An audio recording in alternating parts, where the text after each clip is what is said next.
Welcome to my YouTube channel. আশা করি তোমরা সবাই ভালো আছো। এর আগের ভিডিওতে আমি তোমাদের ক্লাস 12 ফোর্থ সেমিস্টারের জিওগ্রাফি ক্লাস তোমাদের 2 মার্কসের সমস্ত কোশ্চেন অ্যান্সার দিয়ে দিয়েছি। প্রাকৃতিক ভূগোলের মৌলিক বিষয়সমূহ, মানবীয় ভূগোলের মৌলিক বিষয়সমূহ, ভারতের ভূগোল, এখানে তোমাদের সমস্ত ইউনিটে ভাগ করা আছে। আমি কোশ্চেন অ্যান্সার তোমাদের 2 মার্কস আলোচনা করে দিয়েছি।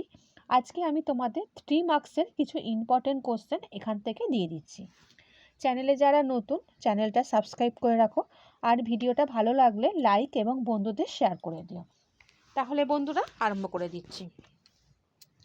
আমার প্রথম কোশ্চেন, বিভিন্ন ধরনের পাঁচ সীমানায় ভূমিকম্পীয় ঘটনার বৈচিত্র্য সৃষ্টি হয় কেন?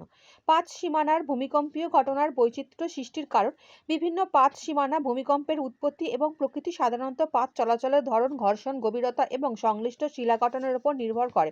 তাই পাঁচ সীমান্তের পরিবর্তনে ভূমিকম্পের তীব্রতা, গভীরতা ও সময়কালে বিশেষ তারতম্য সৃষ্টি হয়। যেমন অভিসারী পাঁচ সীমানার ভূমিকম্প, একটি পাত অপর একটি পাতের দিকে এগিয়ে যায় এবং ভারী পাতটির নিমজ্জন ঘটায়, ফলে সেক্ষেত্রে অনেকটাই গভীর থেকে শক্তিশালী ভূমিকম্প সৃষ্টি হয়। উদাহরণ, হিমালয় পার্বত্য অঞ্চলে ঠিক এই কারণে ভূমিকম্পের দিক থেকে যথেষ্ট ঝুঁকিপূর্ণ। দুই হচ্ছে অপসারী পাত সীমানার ভূমিকম্প। এখানে দুটি পাত একে অপরের থেকে দূরে সরে যায়, ফলে সংশ্লিষ্ট অঞ্চলে তুলনামূলকভাবে কম গভীর ও মৃদু ভূমিকম্প সৃষ্টি হয়। উদাহরণ, মধ্য আটলান্টিক শৈলশিরা অঞ্চল তুলনামূলক মৃদু ভূমিকম্প প্রবণ।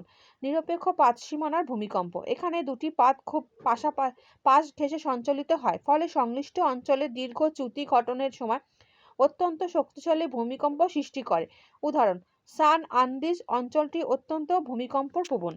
2 নম্বর কোশ্চেন, মহাদেশীয় পাতের বৈশিষ্ট্যগুলি উল্লেখ করো। মহাদেশীয় পাতের বৈশিষ্ট্য। মহাদেশীয় পাতের বৈশিষ্ট্যগুলি হলো অবস্থান। প্রায় সমস্ত ধরনের মহাদেশীয় পাত সমুদ্র পৃষ্ঠের ওপরে অর্থাৎ মহাসাগরীয় পাতের তুলনায় উঁচুতে অবস্থান করে। গাঠনিক উপাদান, এই পাতটি মূলত গ্রানাইট শিলার দ্বারা গঠিত, যার প্রধান কারণ হলো সিলিকন ও অ্যালুমিনিয়াম। ঘনত্ব, মহাদেশীয় পাতের ঘনত্ব অপেক্ষাকৃত কম। পুরুত্ব, এই পাত সাধারণত 25 থেকে 70 কিমি পর্যন্ত পুরু, তবে পার্বত্য অঞ্চলে এর গুরুত্ব অনেক বেশি হতে পারে। গতিবেগ, সাধারণত মহাদেশীয় পাত অতি ধীরে সঞ্চালিত হয়। ভূগাঠনিক অংশ, স্থলভাগের পাহাড়, মালভূমি, সমভূমি প্রভৃতি মহাদেশীয় পাতের অংশ। নেক্সট 3 নম্বর কোশ্চেন, উদাহরণ সহ জলপ্রপাত সৃষ্টির অনুকূল ভৌগোলিক পরিবেশ লেখো। জলপ্রপাত সৃষ্টির অনুকূল ভৌগোলিক পরিবেশ। জলপ্রপাতের উৎপত্তি বেশ কয়েকটি ভৌগোলিক পরিস্থিতি দ্বারা নিয়ন্ত্রিত হয়, যেমন অসম শিলা বিন্যাস, নদীর গতিপথ বরাবর কঠিন ও কোমল শিলাস্তর পরস্পর উলম্ব অথবা তির্যকভাবে অবস্থান করলে কঠিন শিলা অপেক্ষা কোমল শিলাস্তর বেশি ক্ষয়প্রাপ্ত হয়ে ঢালের পরিমাণকে বাড়িয়ে তুলে জলপ্রপাত সৃষ্টি করে, যেমন নায়াগ্রা জলপ্রপাত। চ্যুতি, নদীপথে আড়াআড়িভাবে চ্যুতি থাকলে জলপ্রপাতের সৃষ্টি হয়, যেমন জামবেসি নদীতে ভিক্টোরিয়া জলপ্রপাত। মালভূমি প্রান্তভাগ, অতি খাড়া মালভূমির প্রান্তভাগের দিকে কোনো নদী সমভূমিতে মিশলে সেখানে জলপ্রপাত সৃষ্টি হয়, যেমন ঝাড়খণ্ডে সুবর্ণরেখা নদীতে হুড্রু কর্ণাটকের যোগ জলপ্রপাত। হিমবাহ ক্ষেত্র, ঝুলন্ত উপত্যকায় প্রধান হিমবাহের ওপরে থাকা উপহিমবাহগুলি গলে যাওয়ার ফলে জলপ্রপাত সৃষ্টি হয়, যেমন লাদাখ হিমালয়ের পার্ক চাক জলপ্রপাত।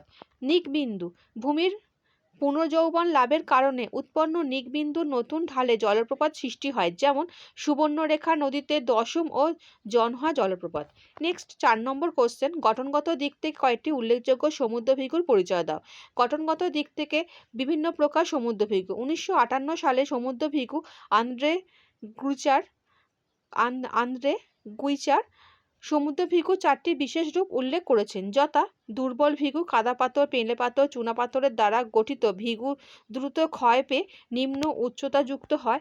ক্ষয় প্রতিরোধী ভৃগু, অনুভূমিকভাবে বিন্যস্ত চুনাপাথর, বেলে পাথরের দ্বারা গঠিত এই ভৃগু বেশ খাড়া হয়।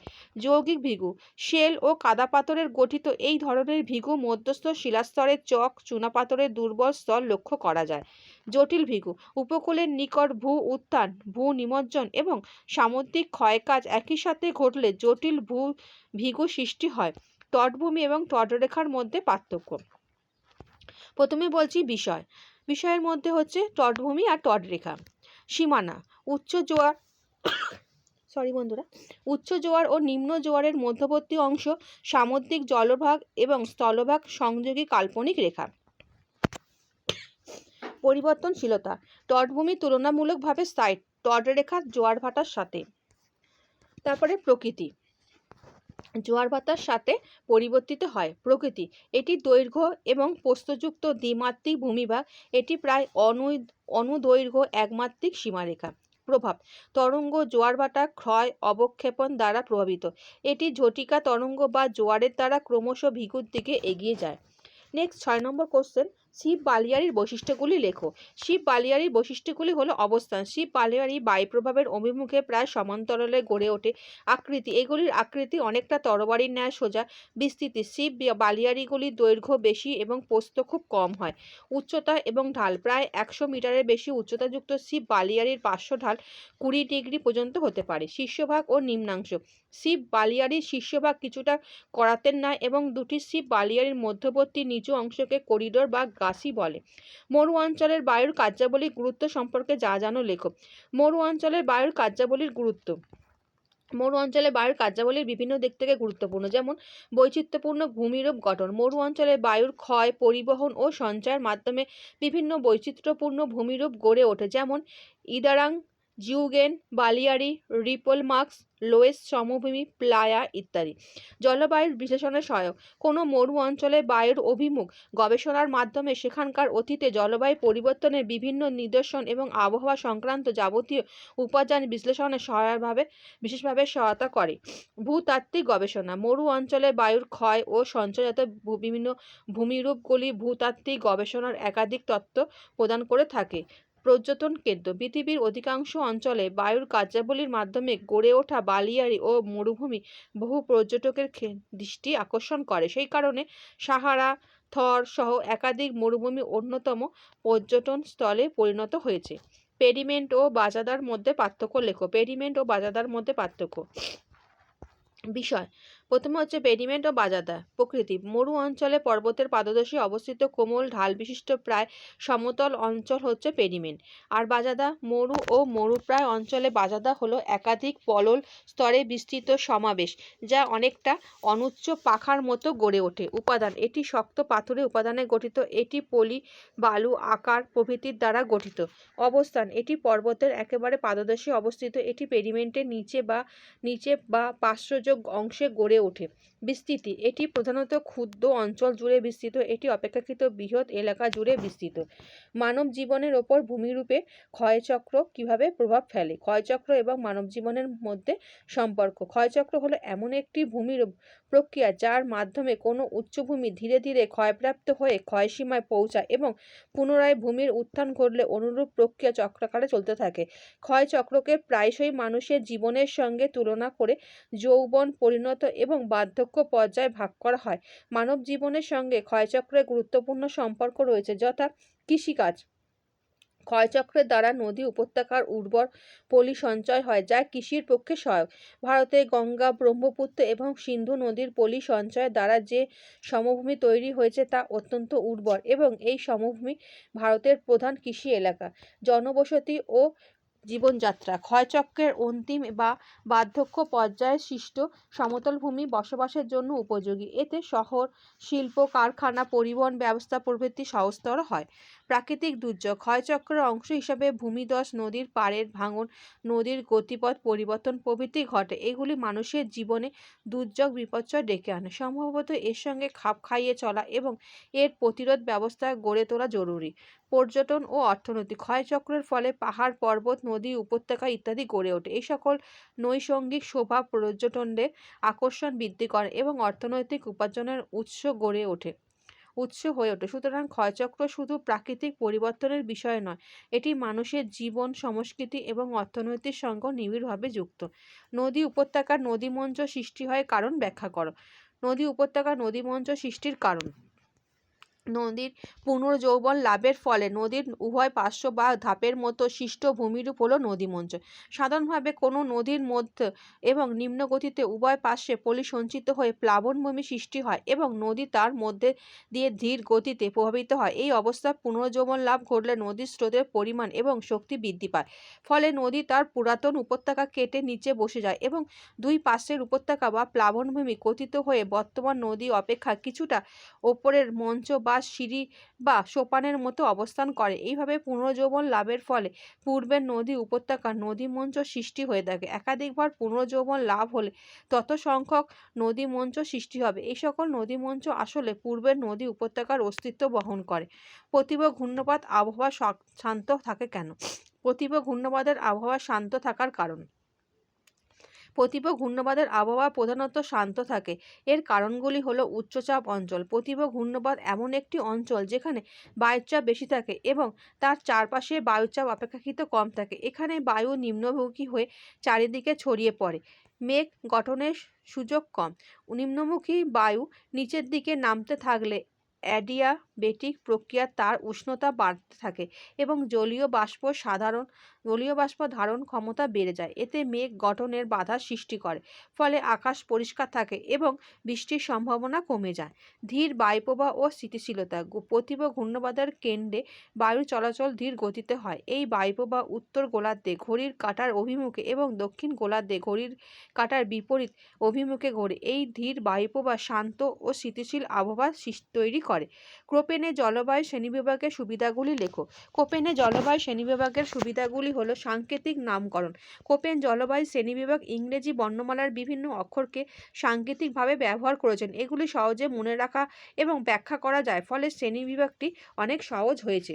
সহজ এবং বোধগম্য। কোপেন জলবায়ু শ্রেণীবিভাগ করার জন্য বায়ুমণ্ডলের দুটি সহজ যে পরিমাপযোগ্য এবং কার্যকরী উপাদান উষ্ণতা এবং বৃষ্টিপাতের তত্ত্বকে ভিত্তি করেছেন, ফলে এটি বেশ সহজে এবং বোধগম্য হয়েছে।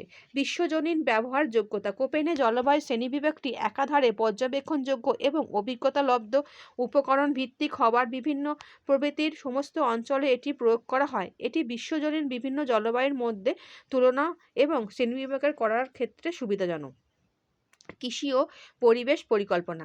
কোপেনের শ্রেণীবিভাগ বিভিন্ন ক্ষেত্রে অঞ্চল বিশেষকে কৃষি প্রণালী, ফসল নির্বাচন, পরিবেশ ও বাস্তু সংস্থানের প্রকৃতির নির্ধারণ, নগর পরিকল্পনা, জল সম্পদ ব্যবস্থাপনার বিভিন্নভাবে উপযোগী হয়। বিশ্ব উষ্ণায়নের কারণগুলি সম্পর্কে লেখো। কোনরূপ প্রাকৃতিক কারণ ছাড়াই প্রধানত মানুষের নানা প্রকার অবিবেচনা প্রসূত কাজের ফলে বায়ুমণ্ডলে নিম্ন স্তরে ক্রমবর্ধমান ও অস্বাভাবিক উষ্ণতা বৃদ্ধিকে বিজ্ঞানী ও পরিবেশবিদগণ বিশ্ব উষ্ণায়ন বা গ্লোবাল ওয়ার্মিং নামে অভিহিত করেছেন। এই বিশ্ব উষ্ণায়নের কারণগুলি হলো অতিরিক্ত জীবাশ্ম জ্বালানি ব্যবহার, তাপবিন্দু কেন্দ্র, লৌহ ইস্পাত শিল্পে এবং যানবাহনে জীবাশ্ম জ্বালানির ব্যবহার বেড়ে যাওয়ার বাতাসে প্রচুর পরিমাণে কার্বন ডাই অক্সাইড মিশছে, যা পৃথিবীর তাপমাত্রা বৃদ্ধির জন্য দায়ী। মিথেনের গ্যাসের নির্গমন। মিথেন একটি অন্যতম গ্রিনহাউস গ্যাস। বিভিন্ন জলাজমি, ধান ক্ষেতে জমে থাকা জল থেকে মিথেন গ্যাস নির্গত হয়। এছাড়া পচনশীল জৈব আবর্জনা, গবাদি পশুর মল থেকে প্রচুর মিথেন গ্যাস বাতাসে মেশে, যা পৃথিবীর তাপমাত্রা বৃদ্ধির সহায়ক। অরণ্য ছেদন। পৃথিবী জুড়ে নানা কারণে অরণ্য ধ্বংস হয়ে চলেছে। এতে বায়ুতে কার্বন ডাই অক্সাইডের পরিমাণ বেড়ে যাচ্ছে। কার্বন ডাই অক্সাইড তাপমাত্রা বৃদ্ধির সহায়ক। নাইট্রাস অক্সাইড নির্গমন। কৃষিজমিতে নাইট্রোজেন সারের ব্যবহারের মাধ্যমে বা অরণ্য দাবানলের সৃষ্টি হলে বায়ুতে প্রচুর পরিমাণে নাইট্রাস অক্সাইড মেশে, যা বিশ্ব উষ্ণায়নের সহায়ক। সিএফসি গ্যাসের নির্গমন। Refrigerator, air condition, body spray প্রভৃতি ব্যবহারের মাধ্যমে বাতাসে সিএফসি গ্যাস নির্গত হয়। এছাড়া ইলেকট্রনিক্স শিল্প, রং শিল্প, বিভিন্ন ধরনের প্রসাধনী সামগ্রী প্রস্তুত করতে কার্বন ব্যবহৃত হয়, যা বিশ্ব উষ্ণায়নের অন্যতম কারণ। এছাড়া বিপুল পরিমাণে জ্বালানি কাঠের দহন, পচা ও জৈব আবর্জনা বৃদ্ধি, জনবিস্ফোরণ প্রভৃতি ও অন্য প্রত্যক্ষ ও পরোক্ষভাবে বিশ্ব উষ্ণায়নে সহায়ক হয়েছে। নেক্সট 14 নম্বর কোশ্চেনে যাচ্ছি। সমুদ্র স্রোত সৃষ্টির ক্ষেত্রে প্রভাব বিস্তারকারী প্রধান তিনটি নিয়ন্ত্রক কি কি? সমুদ্রস্রোত সৃষ্টির ক্ষেত্রে প্রভাব বিস্তারকারী প্রধান তিনটি নিয়ন্ত্রক হলো নিহত বায়ু। সারা বছর নিয়মিতভাবে আয়ন বায়ু, পশ্চিমা বায়ু এবং মেরুবায়ু সামুদ্রিক জলরাশিকে তার প্রবাহপথের দিকে টেনে নিয়ে যায়। তার সমুদ্রস্রোত সৃষ্টির প্রধান কারণ হলো বায়ুপ্রবাহ। আয়ন বায়ুর প্রভাবে অধিকাংশ সমুদ্রস্রোত উত্তর পূর্ব ও দক্ষিণ পূর্ব দিকে নিরক্ষরেখার দিকে প্রবাহিত হয়। অন্যদিকে পশ্চিমা বায়ুর প্রভাবে মধ্য অক্ষাংশীয় অঞ্চলে সামুদ্রিক স্রোত পশ্চিম থেকে পূর্ব দিকে প্রবাহিত হয়। আবার মেরুবায়ুর প্রভাবে ও পূর্ব দিক থেকে পশ্চিম দিকে সমুদ্র স্রোত প্রবাহিত হয়। প্রসঙ্গত, সাধারণ বায়ুর গতিবেগ ঘন্টায় 40 থেকে 50 কিলোমিটার মধ্যে থাকলে সমুদ্র স্রোত সৃষ্টিতে এর ভূমিকা তার মোট শক্তির প্রায় 2 থেকে 4% তার বেশি কম হয়। সমুদ্র জলের উষ্ণতা। বিভিন্ন অক্ষাংশ সূর্যরশ্মির পতন কোণে তারতম্যের কারণে সমুদ্রে যে তাপীয় ঢাল তৈরি হয় সেটি অনুসরণ করে উষ্ণ এবং শীতল জলরাশি পরস্পর স্থান বিনিময় করে এটি ভারসাম্যপূর্ণ অবস্থায় পৌঁছাতে চায়। এর ফলে সমুদ্রে দুটি ভিন্ন উষ্ণতা বিশিষ্ট স্রোতের সৃষ্টি হয়, যেমন নিরক্ষীয় অঞ্চলের লম্ব সূর্যকিরণের প্রভাবে আয়তনের বর্ধিত উত্তপ্ত হালকা সামুদ্রিক জলরাশি মেরু অঞ্চলে অপেক্ষাকৃত শীতল এবং ভারী স্রোতের অভিমুখে হয়ে পড়ে। লবণতার পার্থক্য। সমুদ্র জলে লবণতার পরিমাণ পৃথিবীর সর্বোচ্চই সমান হয়। বিশেষত অত্যাধিক হারে দ্রবীভূত লবণকণা সামুদ্রিক জলের ঘনত্বকে বাড়িয়ে তোলে। ফলে ভারী সেই জল সাগর বা মহাসাগরের বেশি ঘনত্ব থেকে কম ঘনত্বের দিকে সর্বদা আন্তঃস্রোতরূপে প্রবাহিত হয়। একইভাবে স্বল্প লবণাক্ত হালকা সামুদ্রিক জলরাশি বহিঃস্রোতের সৃষ্টি করে, যেমন অত্যাধিক লবণাক্ত ভূমধ্যসাগরীয় ঘন স্রোত স্বল্প ঘনত্বের আটলান্টিক মহাসাগর অভিমুখে গমন করে। নেক্সট 15 নম্বর কোশ্চেন, জিনগত জৈব বৈচিত্র্য ও প্রজাতিগত জৈব বৈচিত্র্যের সম্পর্কে সংক্ষিপ্ত ধারণা দাও। প্রথমে যাই জিনগত জীব বৈচিত্র্য। কোনো একটি প্রজাতির সদস্যদের মধ্যে জিন বা ডিএনএর গঠনগত ভিন্নতা যা তাদের আচরণ, রোগ প্রতিরোধ ক্ষমতা ও অভিযোজন ক্ষমতার বৈচিত্র্যে সৃষ্টি করে তাকে জিনগত বৈচিত্র্য বলে। এটির বিশেষত্ব হলো যে একই প্রজাতির হয়েও শুধু জিনগত তারতম্যের জন্য সামান্যতম হলেও পার্থক্য সূচিত হয়। জিনে পরিবর্তন বা অভিব্যক্তি ঘটার ফলে নতুন বৈশিষ্ট্যযুক্ত প্রজাতি সৃষ্টি হয়। জিনগত বৈচিত্র্য প্রাকৃতিক নির্বাচনের জন্য প্রয়োজনীয় উৎপাদন সরবরাহ করে, ফলে উন্নত বৈশিষ্ট্যে জীব টিকে থাকে। গুরুত্ব। জিনগত বৈচিত্র্যের কারণে প্রজাতির বর্ধিত অভিযোজন ক্ষমতা যে কোনো পরিবেশগত পরিবর্তনের সাথে মানিয়ে নিয়ে সক্ষম করে তোলে। উদাহরণ, বর্তমান পৃথিবীতে শুধু ধানের জিন পরিবর্তিত প্রজাতির সংখ্যা 30 থেকে 50 হাজারের কাছাকাছি। নেক্সট যাচ্ছি প্রজাতিগত জীব বৈচিত্র্য। কোনো নির্দিষ্ট একটি অঞ্চল বাস্তুতন্ত্র সমগ্র পৃথিবীতে বিদ্যমান সম ক্রোমোজোমযুক্ত অথবা সম বৈশিষ্ট্যযুক্ত পৃথিবীর প্রজাতির প্রাণী, উদ্ভিদ, অণুজীব ইত্যাদির সংখ্যাগত ও প্রাচুর্যমূলক বৈচিত্র্যকে বোঝায়। বিশেষত প্রজাতিগত বৈচিত্র্য পরিবেশে যাবতীয় উপাদানগুলির ওপর নির্ভরশীল। এটি প্রজাতির একটি সাংখ্যতাত্ত্বিক বৈচিত্র্য। এই ধরনের বৈচিত্র্য নির্দিষ্ট বা পর্যায়ক্রমিক বিন্যাসে দেখা যায়। গুরুত্ব। বাস্তুতন্ত্রের স্থিতিশীলতা রক্ষায় প্রজাতিগত বৈচিত্র্যের ভূমিকা বেশি। প্রজাতিগত বৈচিত্র্য যত বেশি থাকবে, বাস্তুতন্ত্রে সুদৃঢ় খাদ্য শৃঙ্খল বজায় থাকে। উদাহরণ, যদি কোনো অরণ্যে 100টি প্রজাতির উদ্ভিদ ও 60টি প্রজাতির বিভিন্ন জীব জন্তু থাকে, তবে সেখানে প্রজাতিগত বৈচিত্র্য যথেষ্ট উচ্চমানের। নেক্সট 16 নম্বর কোশ্চেন, উন্নত দেশের বয়সলিঙ্গ পিরামিডের 3টি বৈশিষ্ট্য লেখো। উন্নত দেশের বয়সলিঙ্গ পিরামিডের বৈশিষ্ট্য। উন্নত দেশগুলির বয়সলিঙ্গ পিরামিডে সাধারণত 3টি বৈশিষ্ট্য উল্লেখ করা যায়। জনসংখ্যার ধীর বৃদ্ধি ও লিঙ্গ ভারসাম্যহীন অবস্থা। উন্নত দেশগুলিতে স্বল্প জন্মহার এবং নিয়ন্ত্রিত মৃত্যুহারের কারণে সেখানকার জনসংখ্যা গড় বৃদ্ধির হার খুবই কম বা কখনো শূন্যের কাছাকাছি থাকে। তাছাড়া এই দেশগুলিতে প্রতি 100 জন কন্যা শিশুর বিপরীতে প্রায় 100 থেকে 106 জন পুত্র শিশু জন্মায়। সেই কারণে প্রায় বেশিরভাগ উন্নত দেশে জনসংখ্যার একটি স্বাভাবিক অনুপাত বজায় থাকে। কর্মক্ষম স্থিতিশীল পরিবেশ। অধিকাংশ উন্নত দেশে 15 থেকে 64 বছরের মধ্যে থাকা কর্মক্ষম জনগোষ্ঠীর পরিমাপ খুবই বেশি থাকে। তাছাড়া বিভিন্ন কর্মক্ষেত্রেও নারী পুরুষের সমান বা সক্রিয় অংশগ্রহণ লক্ষ্য করা যায়। ফলে কর্মকেন্দ্রিক পরিসরে ভারসাম্যযুক্ত লিঙ্গ অনুপাতের একটি স্থিতিশীল পরিবেশ লক্ষ্য করা যায়। নেক্সট 3 নম্বরে যাচ্ছি দীর্ঘ জীবনকাল এবং প্রবীণদের সংখ্যাধিক্য। বিশ্বের উন্নত দেশগুলিতে চিকিৎসা, পুষ্টি ও জীবনমান যথেষ্ট সমৃদ্ধ হওয়া এখানকার মানুষের স্বাস্থ্য সংক্রান্ত ঝুঁকি যেমন কম তেমনি এদের আয় যথেষ্ট বেশি। তাই এখানকার জনসংখ্যার কাঠামো প্রবীণ তথা বয়স্ক জনগোষ্ঠীর প্রাধান্য রয়েছে। তবে উন্নত দেশগুলিতে নারীদের গড় আয়ু পুরুষদের তুলনায় অনেক বেশি। মানব উন্নয়ন বলতে কি বোঝো? মানব উন্নয়নের বৈশিষ্ট্যগুলি হলো, প্রথমে যাই মানব উন্নয়ন বলতে বোঝায় মানুষের সামগ্রিক জীবনমানের উন্নয়ন। ইউএনডিপি প্রদত্ত সংখ্যা অনুসারে মানুষের সক্ষমতা গড়ে তোলার বিষয়ে মানুষ কি পরিসর করতে পারে এবং তারা কি হতে পারে তা বিবেচনার একমাত্র প্রক্রিয়া হলো মানব উন্নয়ন। মানব উন্নয়ন বৈশিষ্ট্যগুলি হলো লক্ষ্য। মানব উন্নয়ন এমন একটি প্রগতিশীল প্রক্রিয়া যার মাধ্যমে ব্যক্তি বা গোষ্ঠীর সার্বিক মঙ্গল কামনার লক্ষ্যে শিক্ষা, স্বাস্থ্য, স্বাধীনতা, নিরাপত্তা এবং সক্ষমতাকে প্রতিষ্ঠিত করে থাকে। নির্দেশনায় উন্নয়ন নির্দেশিত প্রচলিত এবং আধুনিক পন্থাগুলি সমন্বয় ঘটিয়ে মানব উন্নয়ন সংক্রান্ত প্রতিটি দৃষ্টিভঙ্গি বাস্তবায়িত হয়েছে। ব্যাপ্তি জন্ম থেকে মৃত্যু পর্যন্ত প্রতিটি মানুষকে সক্রিয়ভাবে বাঁচিয়ে রাখার অধিকার প্রতিষ্ঠার ক্ষেত্রে মানব উন্নয়নকে একটি কৌশলী পদক্ষেপ মানা হয়। নেক্সট 18 নম্বর কোশ্চেন, পূর্ব ভারতের লৌহ ইস্পাত শিল্প গড়ে ওঠার 3টি কারণ। পূর্ব ভারতের লৌহ ইস্পাত শিল্প গড়ে ওঠার কারণ হচ্ছে পূর্ব ভারতে অনেক লোহা ও ইস্পাত কারখানাগুলি গড়ে উঠেছে। এইগুলি হলো দুর্গাপুর, কুলটি, বার্নপুর, জামশেদপুর, রৌরকেল্লা, বোকারো। এই অঞ্চলে লোহা ইস্পাত কারখানাগুলি গড়ে ওঠার কারণগুলি হলো কাঁচামালের সহজলভ্যতা। পূর্ব ভারতের লোহা ও ইস্পাত কারখানাগুলির জন্য প্রয়োজনীয় কাঁচামালগুলি হলো কয়লা। পূর্ব ভারতের রানীগঞ্জ, ঝরিয়া, বোকারো, গিরিডি, কর্ণপুরা, তালচের কয়লা। আকরিক লোহা পূর্ব ভারতে গোয়া, নোয়ামুন্ডি, চিরিয়া, মনোহরপুর, গৌড়, মহিষানি, বাদাম পাহাড়, মুলাইপাট, কিরিবুক, সুলাইপাট, কিরিবুক, বোলানির আকরিক লোহা। চুনাপাথর পূর্ব ভারতের বীর মিত্রপুর, ভবনাথপুর, ডালটনগণে পূর্বপানি এর চুনাপাথর। ডলোমাইট পূর্ব ভারতের সম্বলপুর, গাংপুর ও সুন্দরগড় থেকে ডলোমাইট। ম্যাঙ্গানিজ গাংপুর ও বোনাইটের ম্যাঙ্গানিজ পাওয়ার সুবিধা রয়েছে।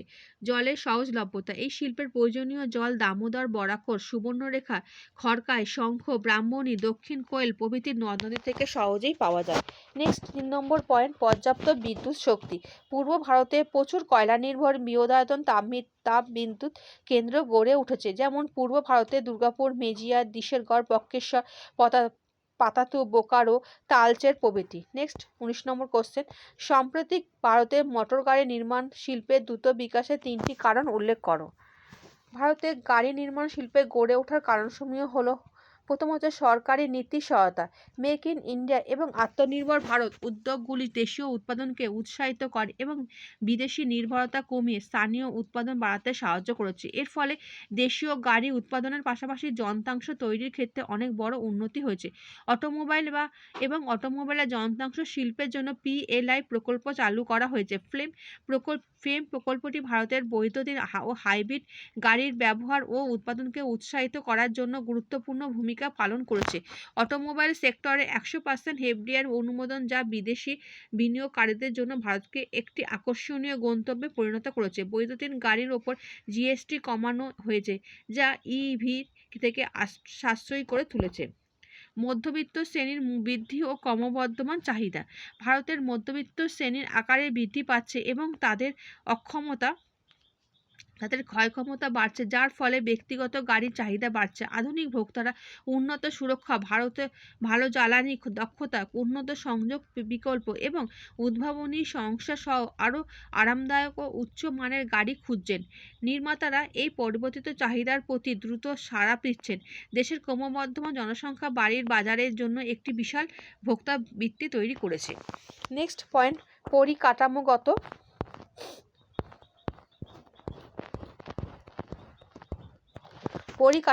উন্নয়ন। জাতীয় সড়ক, এক্সপ্রেস এবং উন্নত সড়ক নেটওয়ার্ক বিনিয়োগ সারা দেশে উন্নত সংযোগ এবং গতিশীলতা নিশ্চিত করেছে, যা গাড়ির ব্যবহারকে উৎসাহিত করেছে। বৈদ্যুতিন গাড়ির ক্রমবর্ধমান চাহিদার সাথে সঙ্গতি রেখে চার্জিং স্টেশন স্থাপন ও সম্প্রসারণের উপর জোর দেওয়া হয়েছে, যদিও এখনও এর ব্যাপক বিস্তারে কিছু সমস্যা রয়েছে। গঙ্গা নদী দূষণের প্রধান 3টি কারণ।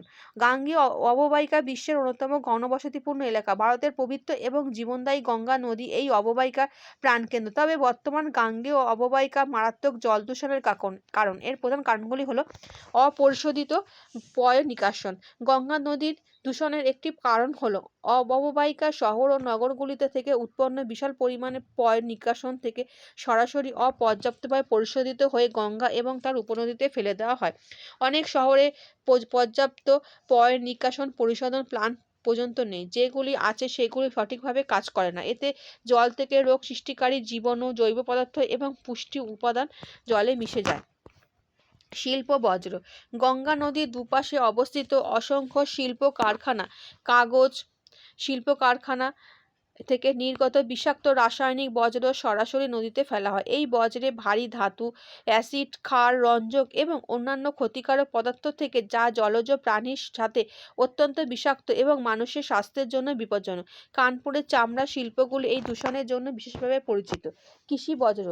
গাঙ্গেয় অববাহিকার একটি বিশাল কৃষিপ্রধান অঞ্চল। কৃষি জমিতে ব্যবহৃত রাসায়নিক সার, আগাছা এবং এই কীটনাশক বৃষ্টির জল বা সেচের জলের সাথে ধুয়ে নদী, খাল এবং ভূগর্ভস্থ জলে মিশে যায়। এই সারগুলি জলে ইউট্রোফিকেশন ঘটায়, যা শৈবালের অত্যাধিক বৃদ্ধি ঘটায় এবং জলের অক্সিজেনের মাত্রা কমিয়ে দেয়, যা জলজ প্রাণীর মৃত্যু ঘটায়।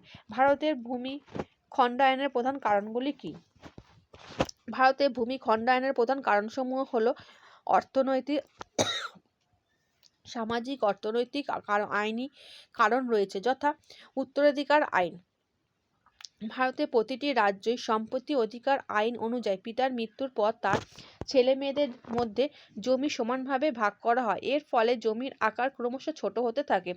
জনসংখ্যা বৃদ্ধি। দেশে এখন জনসংখ্যা সম্পূর্ণ নিয়ন্ত্রিত হয়নি, ফলে পরিবারের জনসংখ্যা বৃদ্ধির ফলে প্রাপ্ত জমিও অনেক বেশি বিভক্ত হয়ে যায়।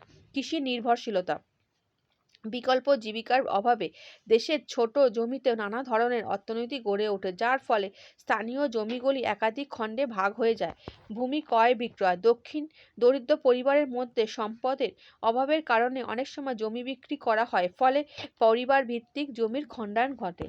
নেক্সট এবং লাস্ট কোশ্চেন, সংকর ইস্পাত বলতে কি বোঝো? সংকর ইস্পাত সাধারণ ইস্পাত মূলত লোহা, কার্বন এর সংমিশ্রণ। কিন্তু যখন ইস্পাতের মৌলিক উপাদান লোহা ও কার্বনের সাথে ক্রোমিয়াম, নিকেল, ম্যাঙ্গানিজ, মলিবডেনাম এবং ভ্যানাডিয়াম, সিলিকন, টাংস্টেন ইত্যাদি এক বা একাধিক অন্য ধাতব বা অধাতব উপাদান নির্দিষ্ট অনুপাতে মেশানো হয়, তখন সেই বিশেষ গুণসম্পন্ন ইস্পাত তৈরি হয়, তাকে সংকর ইস্পাত বলে।